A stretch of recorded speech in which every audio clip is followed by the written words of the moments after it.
gabi-gang magkasama itong si Chloe at si Makmak sa isang kwarto dahil nga inalagaan ni Chloe itong si Makmak.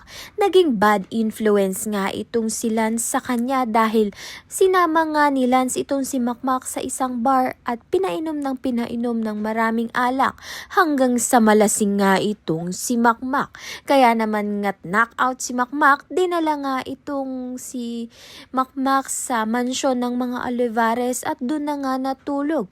Kinabukasan nga ay may training nga itong si Makmak. Kaya naman nga pinuntahan nga siya ni Kaloy. Subalit itong si Makmak ay matinding sakit ng ulo nga ang naramdaman niya dahil na-hangover nga siya.